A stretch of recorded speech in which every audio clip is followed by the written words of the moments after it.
Hi everybody, and welcome to this live broadcast. I'm NFBD founder Dino Pacella, and can I first start today by wishing everybody a very happy National Finance Brokers Day. This initiative commenced approximately about a year ago with its sole purpose to raise positive awareness of the finance broker industry, more so as well to raise the awareness of the advantages of using a finance broker and promote the full service proposition that these professionals bring to the Australian consumer market. Today I'm joined by a very professional expert panel members. They bring with them many years of experience to the show, as well as an exclusive and very in-depth knowledge of wealth. We're going to put them through their paces and ask them some questions around where the finance broker industry is heading, what they may look like for consumers, and will that change any advantages or benefits that the consumer market are receiving. And moving forward, we'll be bringing on a special guest. The special guest has an exclusive competition announcement just for National Finance Brokers Day today. So stay tuned for that, it's going to be really exciting. So sit back, relax, grab your glass of bubbly and your wine, and enjoy the show, and let's get some guests on. So my first guest is an experienced marketing professional and has held roles in consulting and in-house, covering both consumer and business-to-business marketing. He is one of Australia's probably most fanatical Star Wars fans, and he has had the pleasure of sitting down with George Lucas at the Skywalker Ranch in the US back in the mid-90s. He currently heads up the communication and marketing arm of the Mortgage and Finance Association of Australia. Welcome to the show, Stephen Hale.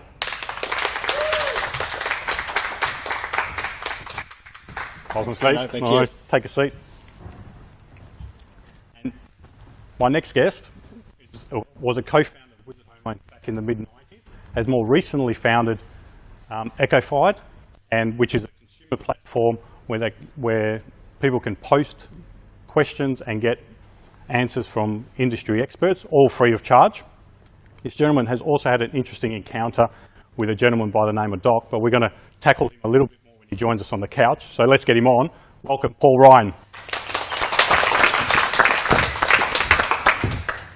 Welcome, Paul. Cheers, mate. Let's take a seat. And howdy. My third guest brings with him over 30 years' experience in banking and finance. He has held senior management positions in companies such as Macquarie Bank, LJ Hooker, Suncorp, and Aussie Home Loans. When he visits China, the locals know him as Clint Eastwood, but in Australia, we like to refer to him as the CEO of lending at Yellow Brick Road Group. Please welcome Tim Brown.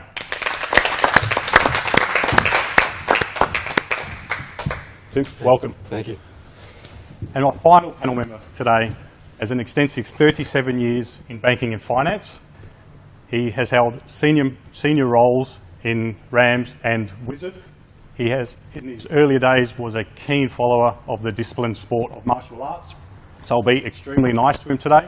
He's the CEO of the Finance Brokers Association of Australia. Let's get him on. Peter White. Thanks, Dave. Welcome, Peter. Thank you. Take a seat. Gentlemen, thank you very much for joining me today. And I wanted to start off, so Paul, Yep. this interesting encounter with this Doc gentleman, what was all that about? It's early days at Wizard, and we're doing some marketing. A phone call came through about 7 o'clock at night, and took through a few of the details and asked his name, and he said his name was Doc Neeson. And whilst I might love my music, I have no idea about anybody or any song. And I asked him what his first name was, and he said Doc Neeson. And I said, yeah, no, I understand you're a doctor and your surname's Neeson. What's your first name? And he said, mate, I'm the lead singer of the Angels. It's Doc Neeson. I went, okay. So that was pretty embarrassing, but it stuck with me. So it's the only Doc I ever want to talk to. Yeah, well, that's a certainly interesting one. And Tim, Clint Eastwood, I can get it. Can you? How many times have you been stopped in Beijing and asked for a photo? Oh, well, it was funny. I was in Tiananmen Square, and my wife was around taking photos, and I was standing in the background as I usually do, and these two Chinese women came up and said, Clint, could you mind if I take a photo? And I go, yeah, why not? So I started to put my arms around them, and they were happy, so... There was no sayings from the movies, they were all good? No. I couldn't think of any at the time, actually. Oh, that's excellent. But I wanted to get on with a couple of discussion topics so consumers can get a further insight around the industry and the importance around finance brokers. So Peter, I'm going to start with you, and then we can open up. So gentlemen, feel free to jump in. Why do brokers provide a better service proposition for consumers? Well, I think it's all generated back from the early 90s when broking really started to kick off, even though it started a bit before that. But it's a service proposition that brokers bring to the marketplace, being able to see people in their homes at times of convenience to them, and also to be able to create a diversification and spread of product opportunities across many different lenders, rather than walking into a bank branch where you're only going to get one product range, which is their own, even if the bank next door has got superior products. So brokers have brought an enormous value to this country. And one of the things that we also need to remember is that if it wasn't for finance brokers and the non-banking sector starting from back in the 90s, interest rates today would be, in this current environment where you're paying the sort of 3.5% to 4% mark, we're around 6.5% to 7%. It's brokers that brought that competition to the marketplace. So they've done enormous value for lending in this country. Absolutely, I don't think I could agree more with you. And Stephen, that probably goes on to the next topic that I wanted to bring up. So consumers, they're looking for a finance broker. How do they seek out a good broker, and how do they get the guidance that they deserve? I think it really starts with the consumer being clear about what they want. I think one thing that brokers deliver is superior credit advice, and I think that they need to be very clear about where they're going, what they're trying to achieve. A broker will lead you through that with the right questions. So I think it's about getting a comfort around knowing what you want first, getting a feeling. I think when you connect with a broker like you connect with any professional, if you feel a true emotional connection, if you feel this, I think I can trust and listen to this person, then I think that's where you should start. I think you should also check out to make sure that they're a member of an association. I think that's really important. I think working with an unaligned broker in any form is not good. I think that you need to check their website and things to make sure that they've got references, they've got good education on there for you. I think the modern consumer is far more savvy and is looking for an educator, not a seller. I think it's really important that you choose someone who has the right level of education, information, calculators, the things that you need to do to make a decision before you walk in that door. And I think that's what I would be looking for. I think that's what we'd recommend. Yeah, absolutely. And these professionals that also have other industry experts at their fingertips, which is also important. Totally, yeah. So, I think that's, again, being clear about front what you want, knowing what you want before you walk in, and that's educate. The consumer should educate themselves first. Yeah. Try and get a perception of what they want, give that advice to the broker, and the broker then can lead them through the right questions in the journey about what's right for them. And as Peter said, provide a range of options, not just one. Paul, as the founder of EchoFired, which is an online platform, Yep. and a banking app and an app as well. Yep. Technology is becoming more and more important, Yep. and we've seen that come over more importantly over the last 12 months in our industry. How do you think technology is going to influence the consumer moving forward, and is it going to have much of an impact with finance brokers seeing clients face to face? Well, I think one of the things, and one of the reasons why I started EchoFired was the ability for people to ask questions, because you raised a good point in terms of how do you find the right finance broker, mortgage broker, and it's the ability to ask questions. The same as we're all consumers when we want to purchase something. We'll only get as much out of that sales process or the interview if we ask not just one or two questions, but the third, fourth, fifth layer of question to make sure that we're more informed, that we're going to get better outcomes. If you go to the doctor, you don't just want to listen to what he has to say. You want to be able to ask questions as well. So that's one of the key things I think technology will do, is allow people to become more informed so that when they do visit a mortgage broker, finance broker, a car salesman, is that they can ask better questions that are going to help them get better outcomes. And I think that's one of the real things technology can do to help. Yeah. And it goes on to where the industry is heading as a whole. Tim, you've been around many years with different companies and different banks. The future of broking, where do you see that heading, and are the advantages that consumers are receiving now, do we see that changing? Yeah, look, I think there's no doubt that brokering has a strong future, and I think we are seeing the evolving of the broker into a more professional sort of person and body, and what he represents, certainly in the sense of value. And I think there's no doubt when ASIC does its review and looks back, I'm sure that they're only going to find what we already know, that they do deliver value, and they do, as Peter's already indicated, If it wasn't for the broker, there probably wouldn't be as strong as competition as there is today. And I think that will continue well into the future, and I think even with technology, you'll still need a broker to disseminate all that information because you can only disseminate so much through a website, and there's things, and I often say what technology can't tell you is whether you're going to get good service, whether it's going to meet the settlement date, and all those things that a broker knows because they're in the industry and they know all the things that are important to a client at that point. And I don't think that's something, it's very hard to put that in a technology platform. There's a lot of experience and personal information that comes over time. So I think for the future, I think the future couldn't be brighter. You know, we're seeing the market share of the broker continue to increase. The banks have literally thrown in the white flag and given up and said, look, we're not going to be able to compete because they can't get that small business mentality, which a lot of brokers have, about servicing their clients. And I think it's very hard to replicate because a broker doesn't get paid until the loan settles, whereas a bank employee will get paid regardless of whether the loan settles or not. So the motivations are quite different. And it's a serious transaction, whether you're purchasing a property or building wealth or refinancing for a more competitive deal.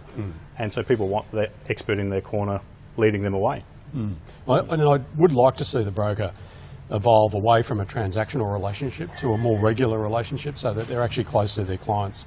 I think that helps churn, and it also helps the client over time come back to you if you've got that relationship, and I think we're getting better with that, and we're moving away from that transactional relationship, that once in a 4 year sort of acquaintance.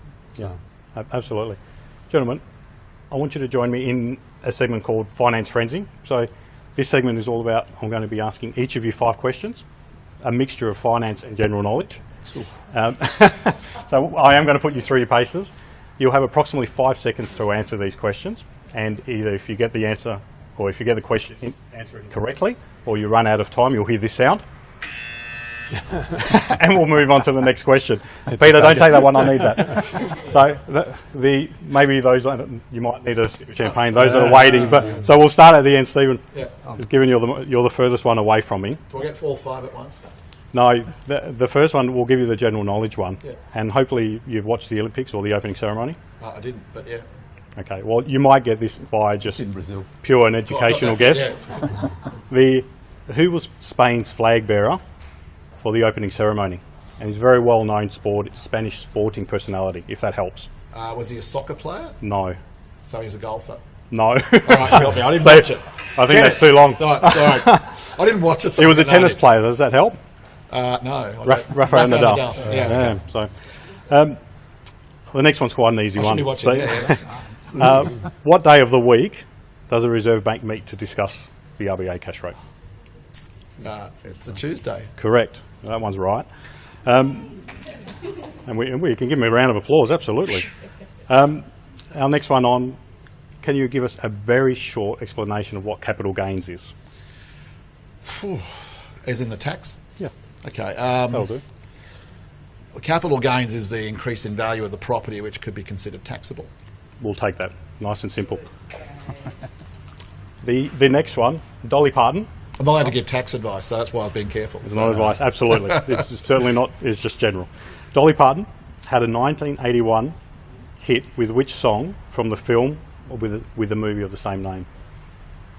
It's not something that 95. brokers work. Correct. Certainly not the hours that brokers work. It meant to be a sci-fi question, I thought. But No Star Wars ones in there for you, Steve, sorry. And our last one for you, what does FOG stand for?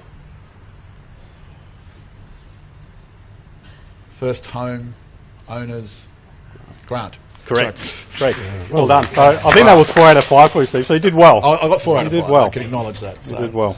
Tim, you're next. No, Paul, you're next. I've got the show, Paul. You're right. What is the current Reserve Bank cash rate? 1.5. Correct. That's nice and easy. And the round of applause is gone, but that's okay. I thought that still deserved it. Name the actor and the film that this quote is from, and I'll give you a hint. It's a 1940s romantic comedy. He's looking at you, kid. Casablanca. What's his name? Humphrey Bogart. Casablanca. Casablanca is the movie. And I think Stephen gave you a hint with the... It is. Humphrey Bogart. So. Humphrey Bogart the is correct. 1940s and the romantic bit through me. Yeah. Well done. Finance question. Can you give us a short explanation of what equity is? Equity is the value of the property less the money you owe on the property. So the difference between the money you owe and the value of the property. Right, we'll absolutely take that. Paul, you have children? 3. They like watching Disney Pixar movies? Yeah. Hopefully you've had the DVD player playing when they were young like I had. So, Disney movie Toy Story. Yep. Who plays the voice of Buzz Lightyear? Tim Allen. Yeah, correct, absolutely. That's good. Yeah. I knew you'd know that one. And last of all, Nate, can you name 2 advantages of using a finance broker? 2 advantages: convenience and cheaper rates. Absolutely, well done. I think that might be a clean sweep. So, awesome, Paul. Tim, your turn. You say off an easy one.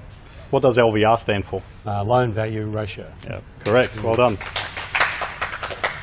Another Olympic question. So, are you Olympic fan, Tim? No, I'm never at home to watch the TV, so That's probably understandable. It's too late. But you'll probably get this one. By tradition, which nation is last to enter the Olympic Stadium during the opening ceremony? Greece. I'll give you a clue. It's where it's being hosted. Oh, okay, right. Okay. Brazil. Well, how's the answer for you? Yeah, the host nation I would accept. I think I'll give you that one, Tim. Can you explain quickly what is a split loan?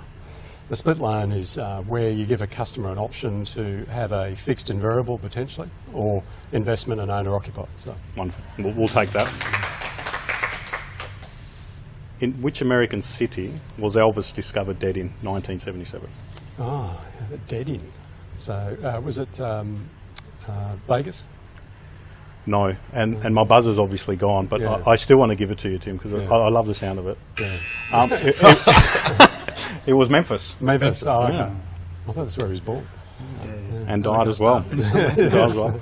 And last one for you, Tim. Looking at the property market, which capital city has had the highest average rate of growth in the past 12 months up until July this year?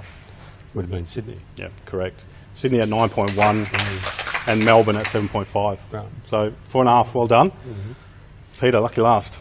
Don't push my button, Pete. All right. At what loan to value ratio does lender's mortgage insurance come into play? 80%. Yeah, correct. What type of loan is a line of credit? It's basically you've got a fluctuating facility or a limit on your mortgage where you can pay it down, use it again. Cool. We'll absolutely accept that because that is correct. Who said this famous quote? Me. Two things are infinite, the universe and human stupidity, and I'm not sure about the universe. Oh, thanks for that. I was originally going to say Stephen Hawkins, but it's not. Don't know. Einstein. Buzzing me. Yeah, Albert Einstein.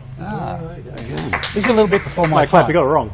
Bit of time. It's okay. Can I get that point on the mind so I get to 5 out of You're 5 5 now? out of 5. Thanks, mate. Mate, can you name 3 aggregators? Yeah, connective vowel choice. No, I'm glad you said Val. Yeah. With the gentleman sitting next to you. I'll give you that. And our last question to finish off Finance Frenzy, can you name the big 4 banks? I can, should I? Absolutely, absolutely. Westpac, It's a safe ANZ, environment. NAB and CBA. Correct. Well done. Thank you, gentlemen. I think you did pretty well. Thanks, Steve. So, next of all, we've got our special guest that's joining our show. This lady is an extremely passionate and advocate person for our finance industry. She's certainly a firecracker, and she doesn't mind a bit of hustle, which probably goes to her winning her first football trophy at the age of 50 last year. So let's welcome her to the show, Therese ONeill. Thank you, Dino. I might trip over. Please take a seat, Therese. Thank you. So Therese, founder and CEO of Alpha Broker Mentoring. Yes. Before you share an exclusive announcement with a competition purely for National Finance Brokers Day, would you like to share your thoughts on the importance of our industry? I would love to, if I can take a minute, Dino. Absolutely. And a few notes I made earlier, and thank you to the gentleman on the panel because you prompted me to make some notes. But I think for mortgage brokers today, for the consumer, so finding a home loan, let alone the best home loan in the market, is really complicated and confusing. You've got interest rates, you've got fees, you've got products, you've got packages, but most importantly of all today, you've got lender policies. I mean, that's the deal breaker or the deal go-aheader. So, and that's really hard for even the most experienced home buyer or borrower to be able to navigate. So, with mortgage brokers, they do all that research for you. So, and so compelling is what the value of the broker offers, is why we've got nearly 60% of Australians today that choose a mortgage broker to find the home loan for them. But it's not just that, it goes beyond that. I think with clients today, they're borrowing $500,000, they're borrowing $1 million. That's a big spend, and I think if they're going to take on that sort of debt, they really want to feel special. They want value. They want an intimate relationship with a professional that is going to respect that and really go through the life's journey with them. Not, I'm here at the branch and I'm here for 3 years and I know that with certainty. They know with the mortgage broker that as the family grows, as the kids leave home, as they move into investment circles, it's the mortgage broker that they use the first time that they continue to have that relationship with. Yeah. That probably fits in perfectly with our new National Finance Day slogan, which we released last week, that finance brokers don't sell products, they help create dreams. Absolutely. So that's perfectly and all put you to want raise. to do if I'm borrowing money is I just want to focus on the end game. I don't want to have a migraine and going second guessing and wondering if I've made the right decision or not. So you can leave that in safe hands. And I want to add too, because Glenn Stevens was on the television this morning talking about how he's going to have to help his kids get a foothold in the Sydney property market. So I think as well, especially for first home buyers and first time investors, which is very common at the moment, a mortgage broker can give invaluable advice to those types of people on how they can get a foothold in the property market. Yeah, absolutely. But Therese, I can't wait anymore. You're here to share an exclusive competition announcement with us. Yes. Can you take that away? I can do that. I'll just let you linger for a little bit longer, Dino. No, hit us up. This is, as you know, I'm hugely passionate about the industry and I'm hugely passionate about its longevity and where it's headed and the direction it's going. I think this opportunity offers something to really switched on, young people to choose a career where they can get meaning and fulfillment. And we're in a privileged position as brokers where we have those life-changing conversations with people and we make a serious and significant difference in their lives. And and especially with as I said, the first home buyers and first time investors today, I think this can offer a real rewarding opportunity for outstanding young talent to come and join our industry, join with the likes of yourselves and the gentlemen here on the panel, and ensure that there's a secure and exciting future ahead. You're keeping us hanging now. I am. Now So you I'll are. get to the Now you are. chase Come on, Therese. now, Let's Dino. go to it. In light of that, and I think what Dino's doing with National Finance Brokers Day is awesome. And so to celebrate this day, on behalf of Alpha Broker, we're really excited to announce a competition which will start tomorrow. Thank you. And we're calling it, so it's the National Finance Brokers Day, So You Think You Can Broker the Next Generation competition for an outstanding young person that has been thinking about joining the industry to win a fully paid mentoring scholarship for 2 years to not only launch but to super kickcharge their career in this industry. Absolutely. And Therese, with that, Yes. can you tell people and tell our viewers how do they enter that competition? Yes, it's really nice and simple. So you enter by going to alphabroker.com.au/NFBD comp, and you need to submit your 60-second audition tape on why you should win this opportunity, what's going to make you a gun broker, and what value you're going to add to the industry. The judging panel will then go through the entries, which will close on the 30th of September, and we will put forward the 5 best audition tapes for public vote. Can you be a 40-year-old?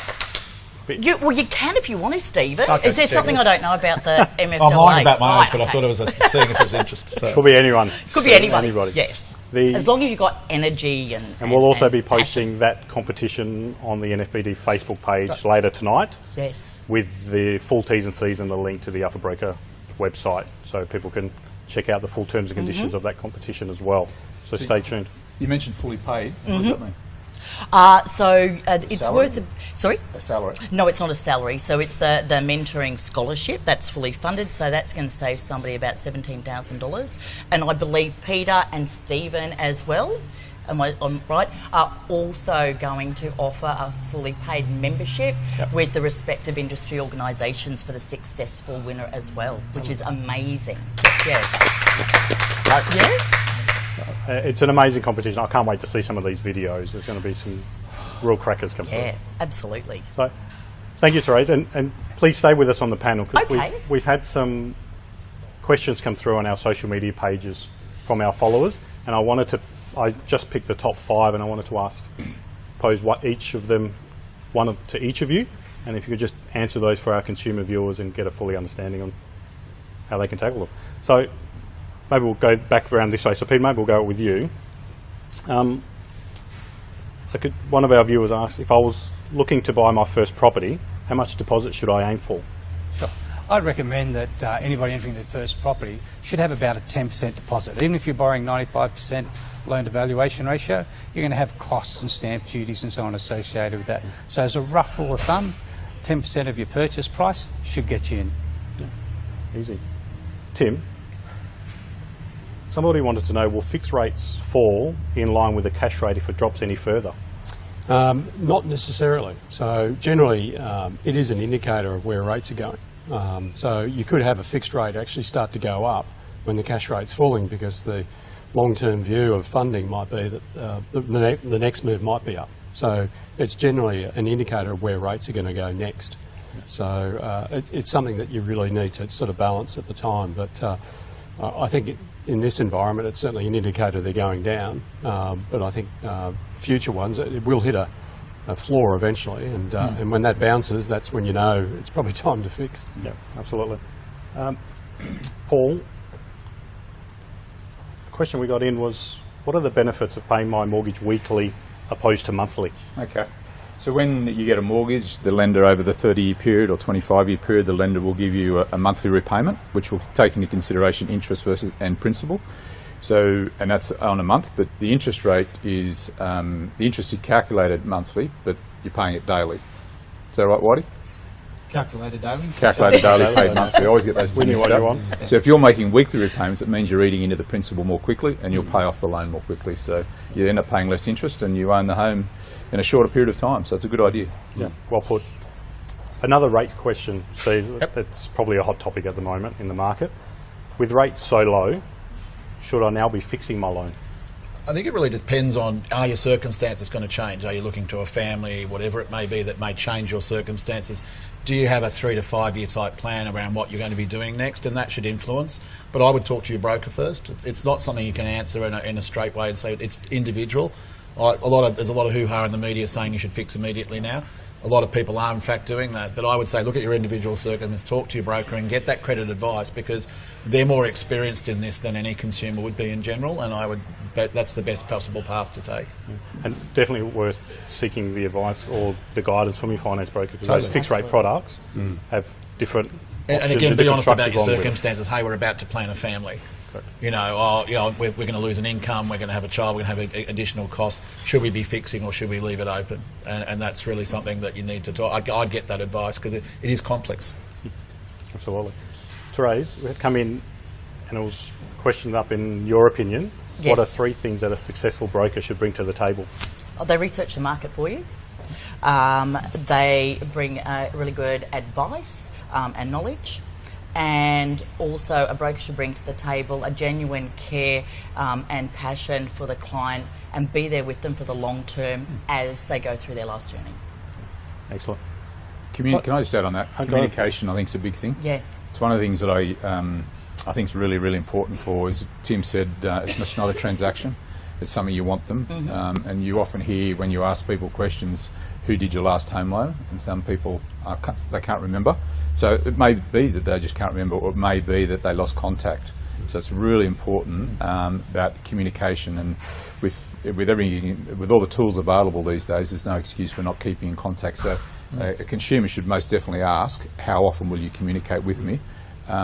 Because you want them for the journey. And it should be great stuff, useful information, relevant to the audience and timely. Yep. Everything a successful broker and the consumers are probably looking for. Yeah. Before we start to wrap up, I just wanted to mention that we've received some wonderful pictures and posts that people are celebrating National Finance Brokers Day across the country. So please keep them coming in, because you still have the chance to win the iPad Mini, which the post, including the T's and C's, are pinned to the top of the Facebook page, and that's finishing as of tomorrow. So please get them in tonight. We're really excited to see what everyone's been up to across the country, and we'll be drawing that live on our Facebook page on Saturday. And before we finish off, I'd like to thank my guests on the show today, Therese, Stephen, Paul, Tim and Peter. Thank you very much for giving up your time. To all our followers and supporters over the last 12 months, thank you very much for giving this day and the lead up to it some traction and helping build what National Finance Brokers Day is all about. And it's purely raising that awareness and the advantages that consumers can get by dealing with a broker. I'd also like to thank the finance brokers. These people work tirelessly throughout the industry each and every day, and as I mentioned before, they seriously help make Australian dreams come true. My final thank you goes to the Mortgage and Finance Association and the Finance Brokers Association of Australia for their sponsorship of today's show. Purely without the two associations helping us today, we wouldn't be able to bring the show to you. So, gentlemen, on behalf of myself and the industry, thank you very much. There is a bottle of champagne for each of you to take away to say thank you for your time. So please take that, continue celebrating the day and the event. Hopefully, don't maybe pop that on the plane if you're heading back home. The air hostess might not be. We don't want to see you on 60 Minutes. So, again, we would like to say, basically, thank you for the support. And good night, Australia. Thank you. Public holiday next year, didn't it?